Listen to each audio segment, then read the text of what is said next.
I love it. Okay, now selling a home, it seems just like a ridiculous amount of work. Do you have any suggestions or resources or how to make the process any easier and frankly to go fast? Because when you're selling your home, you're kind of putting your life on hold. The house has to be clean all the time. And then you got to get the kids in the car and the pets so how can you do it effectively but quickly?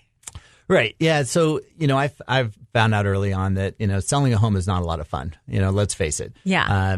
Buying a home is a lot more fun. It is. Yeah. It's really exciting. It's a lot more enjoyable being in the shopping versus the selling. Selling is like, oh my gosh, I've got all these, the honeydew list is piled up. I've got all these things I need to get done. Yeah. Well, you don't have to. I mean, most people do. Most sellers are in the category that they want to get top dollar. And so I meet with people, sometimes a month, 2, 6 months, a year, 2 years, and before someone's actually ready to put their home in the market to figure out like what, if anything, can we do to help to sell your home for more money. Right. So I've created a list of vendors. You could go to kittlevendors.com or download the app on the Play Store just by looking at Kittle Real Estate. And you can see all of the different handymen, plumbers, electricians, people that we vetted and have been referred to us that are amazing.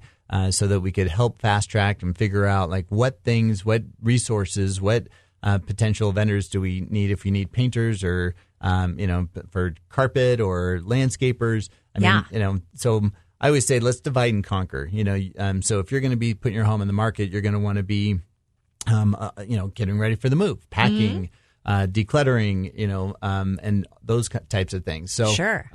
But when it comes to, scraping popcorn ceilings or getting rid of the brass light fixtures or some of those things that, might not, make a buyer fall in love with your home. Yeah. Well, let's go ahead and eliminate those objections before the buyer ever has an objection.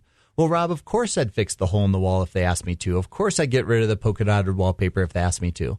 Well, guess what, Sadie? They're not going to ask you to, right? Yeah. They're just going to say, "Oh, I'm turned off. I'm out of here." They're going to see. Well, they're not even going to make it to the door. Right? Yeah. They're going to see you online and be like, "Oh my gosh, next." Yeah. We're not going to make it into the top 5 because I highly doubt anyone's come back to you and said, "No brass doorknobs." Yeah, please. Oh gosh, I was hoping for the popcorn ceilings. I love that here? stuff. This is ridiculous. Yeah. So you know what you're talking about. Yeah, and you don't have to get rid of the popcorn ceilings, or you don't have to get rid of the brass light fixtures. I mean, there's that's perfectly fine. I've got sellers that I could help.